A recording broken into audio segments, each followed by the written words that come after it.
there is also a new discovery that tells us the moment that fire became part of our lives. Let's unearth some hidden truths of the ancient world. So hit that subscribe button and let's go. This is how they really built the pyramids. What if I told you that scientists know exactly how the Great Pyramid of Giza was built because they have the paperwork for it? In 2013, a team of French and Egyptian archaeologists uncovered the actual blueprint for the pyramid in a cave. The cave is at the edge of the Red Sea near the ancient port of Wadi el-Jarf. The blueprint isn't what you might be imagining. It wasn't a blue sheet of paper with diagrams on it. What archaeologists found were scraps of inscribed papyrus scattered across the cave floor. The pieces of papyrus proved to be among the oldest ever discovered in Egypt. It took about a year, but Egyptologists Pierre Taulet and Gregory Marouard successfully published the translation of the pages. The papyrus fragments were from a logbook used during the 27th year that Pharaoh Khufu reigned over Egypt. The hieroglyphic letters were written more than 4,500 years ago. I know that's just a number, but it is a huge number. You were living closer to the time of Cleopatra than Cleopatra was living to the time this logbook was written. The logbook belonged to an inspector named Mirror. He worked for several months on the construction operations at the Great Pyramid as it neared completion. Mirror wrote reports on the daily lives of the construction workers. He made notes about the limestone blocks being quarried at nearby Tura. The blocks were brought to the pyramid, where they were used to cover its exterior. The inspector even described precisely how the enormous limestone blocks were brought to the pyramid. Archaeologists have argued over how the pyramid stones were transported for centuries, and now the exact method is written on papyrus, written by someone who was there. It doesn't get any better than this. Mirror said the blocks were transported by boat up the Nile River and then along a system of canals. The canals allowed the Egyptians to bring the giant blocks directly to the pyramid. The construction site, the entire journey took about 3 days from the quarry to the pyramid. You might be surprised to learn that Mirror wasn't only working on the pyramids. As stated in his logbook, he did other jobs too. Mirror oversaw a team of specialist sailors who worked on a plethora of construction projects, including building a harbor at the edge of the Mediterranean Sea. That was in the same year they worked on the pyramid. They were extremely busy. This is such a profound discovery that it sort of removes a bit of the mystery surrounding the pyramids. These are official documents proving the pyramid was built by ordinary laborers who weren't any different than we are today. The workers moved 2.3 million blocks along waterways and stacked them up into a giant triangle. It took approximately 23 years to complete the project, wrapping up around the year 2560 BC. The pyramid was a major success. It remained the tallest structure in the world at 50 feet for the next 4,000 years. Still, scientists have never confirmed why it was built or if it was even a tomb in the first place. Lucky for us, there are still some mysteries to be solved. Rewriting the history of America at a place known as the Clovis, the end of the world, archaeologists recently unearthed something that has never been found before. They uncovered the bones of 2 animals surrounded by 13,400-year-old spear points. Those are some very old spear points. The spear points belonged to the Clovis culture. If you've never heard of them before, you're in for a real treat. As far as archaeologists are concerned, the Clovis people were part of the first defined culture in the Americas. Perhaps there were humans before them, but the Clovis were the first sophisticated culture, sharing in one way of life. The Clovis lived across much of the United States. The oldest and southernmost Clovis site is El Fin del Mundo, or aka the End of the World. It's located in Mexico's Sonora Desert. It was here where researchers found the bones of Gumo. The what in the world is a Gumo? It was sort of like a mastodon, so basically a prehistoric elephant. I know it's hard to imagine it now, but 13,000 years ago, there were giant elephants wandering across Mexico. How cool would that be to see today? Scientists at the University of Arizona said this revolutionary discovery is forcing them to question the origin of early humans. Archaeologist Thomas Jennings said we, as a species, might need to rethink the whole process of how the Americas were colonized. Up until now, it was assumed that the Clovis culture originated in the American Southwest. They crossed the Bering Land Bridge from Siberia to Alaska and then kept migrating south until they found a comfortable place to start their civilization. This would have been in California or Utah, somewhere in the general area. This may be totally wrong, though. The Clovis site in Mexico is older than all of the Clovis sites in the United States. Now scientists are wondering if the Clovis didn't migrate north rather than south, which means they may have come from South America. It's crazy but not impossible. The Clovis clearly had sophisticated methods of survival. They hunted megafauna like bison, woolly mammoths, and mastodons. Now, thanks to this new discovery, some scientists know they also hunted giant gomphotheres.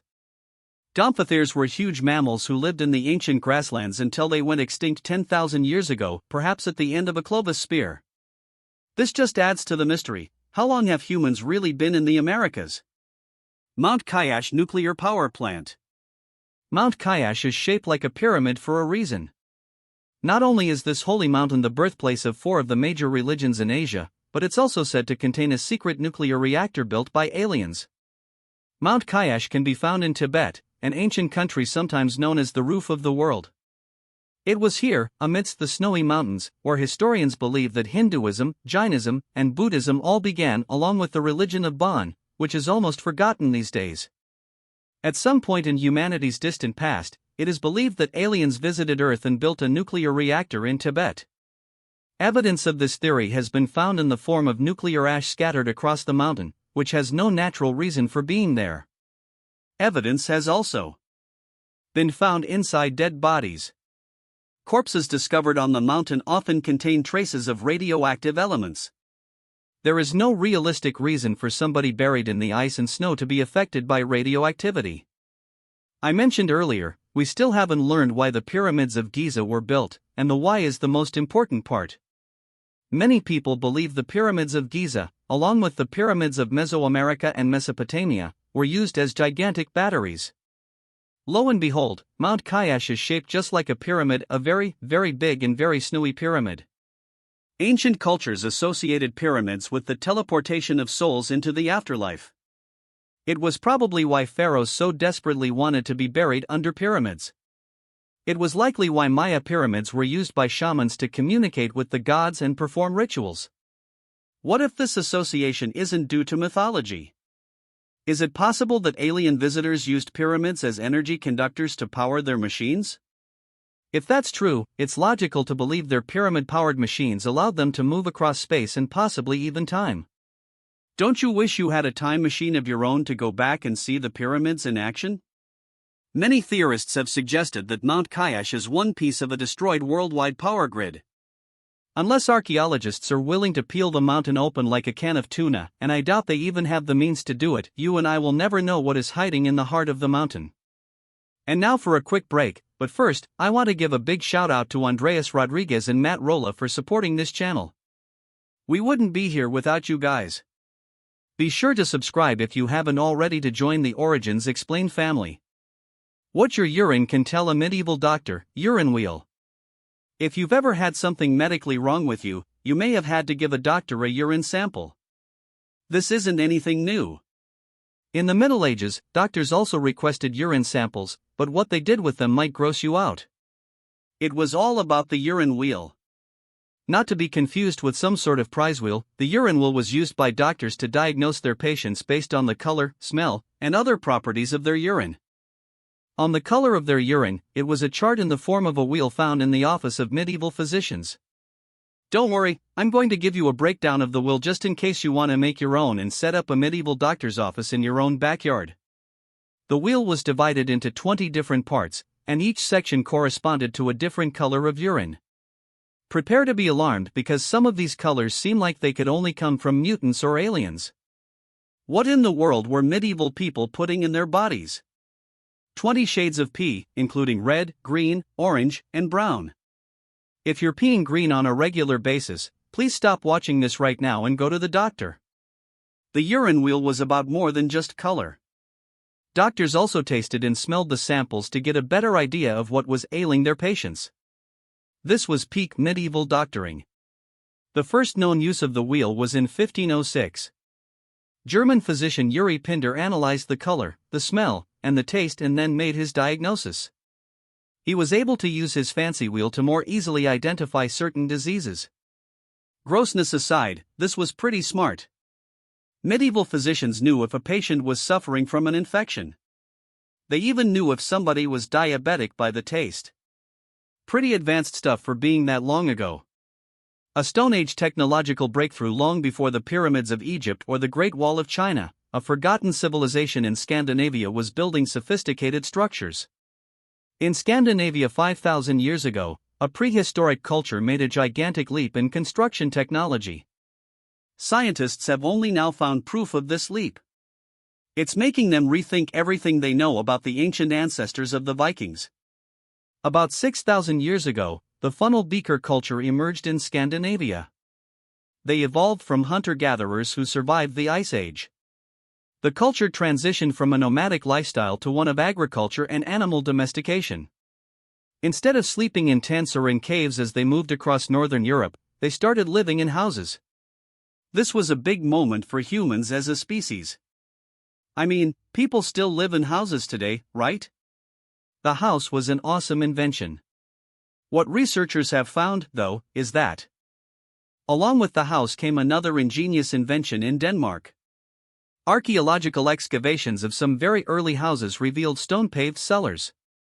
The funnel beaker culture was one step away from figuring out how to make concrete bunkers. The initial analysis by scientists in Denmark revealed the cellars were made from a mixture of sand and clay called LOM. Guess what? One of the most important flooring materials used in more than 1 billion homes today is LOM. The formula has hardly changed in 5,000 years. Archaeologists found that the houses were built at a slight elevation to provide an excellent view of the area while remaining above the flood zone. The underground cellars could have easily been used as food storage. The cellars would have kept perishables cold in the summer and prevented them from freezing in the winter. The oldest house dates to about 3080 BC. But there is something else that has scientists confused. They found evidence of a much older fence from 3600 BC. The fence suggests that there were houses built here even earlier, but they were obliterated by something like maybe a global flood. Who gave humanity the written word? Imagine a world without words, a world where ideas were etched into clay, not inked onto paper. A world where symbols, not sounds, carried the weight of human thought. This was the world of the ancient Mesopotamians, a world shaped by a mysterious technology, the cylinder seal. Before written language, there were cylinder seals. Scientists think that these ancient artifacts may have played a critical role in the rise of early Mesopotamian civilizations. But as with so many forms of ancient technology, where it came from has proven the biggest mystery. Some have blamed the gods. 300 years before early Scandinavians started building houses, the world's first writing system was invented in Uruk, southern Iraq.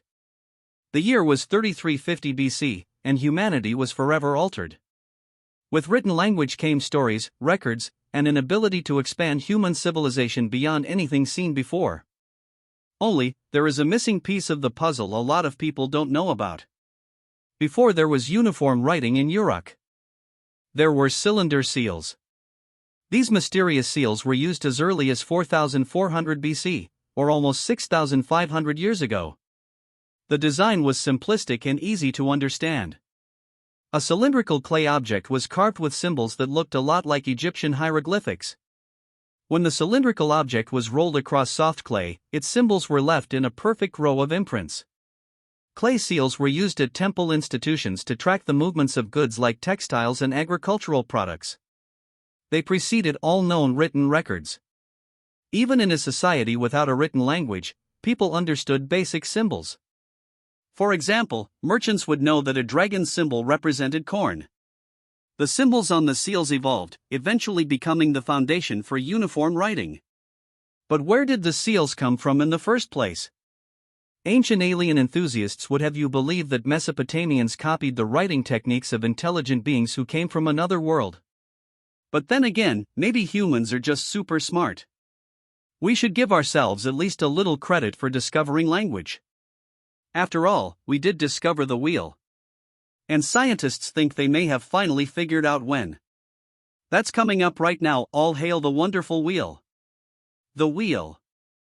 If the humble wheel, a cornerstone of modern civilization, was born not in a grand workshop but in a dark, muddy mine, the wheel is one of the oldest mysteries of humanity. The three greatest inventions of all time are the wheel, sliced bread, and maybe, let's say, toilet paper for the third. Now, scientists think they have tracked down where the very first wheel was built. It is not in a place you would expect. Around the year 3900 BC, Neolithic humans were mining for minerals in the Carpathian Mountains. This great mountain range spans more than 930 miles, encompassing huge stretches of Central and Eastern Europe, including Romania, Poland, Ukraine, and Slovakia. Neolithic humans needed a way to get there or out of the mountains without carrying it on their backs like pack mules. The very first wheels were ordinary wooden logs. I know, anticlimactic, right?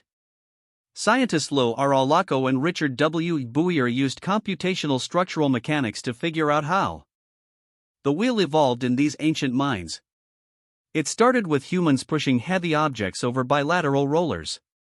These were smooth logs placed under objects, but it was a tedious process. You had to repeatedly move the rollers as the object was pushed, like a manual conveyor belt. The next step in wheel evolution was grooved bilateral rollers. Neolithic humans carved circular grooves into logs and then fixed them in place with semicircular sockets on a wooden box. This was a genius move. They could put or into a box, push the box on a pair of rollers, and then move the whole thing. The only problem was friction, and that was where the wheel and axle system came into play. The mountain miners learned to separate the rolling mechanism from the wheel. Thus, the wheel and axle were born. Now you know how the wheel developed. So, what's the oldest wheel that has ever been found? That would be the Lubana Marshes wheel, found in Slovenia and estimated to be 5,350 years old.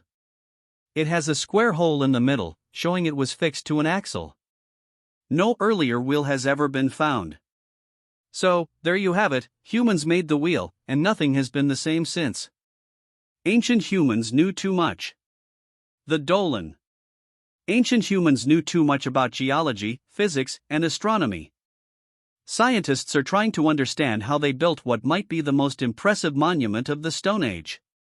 6,000 years ago, more than 7 centuries before the Lubana Marshes wheel was crafted, a megalith of incredible proportions was built in Spain.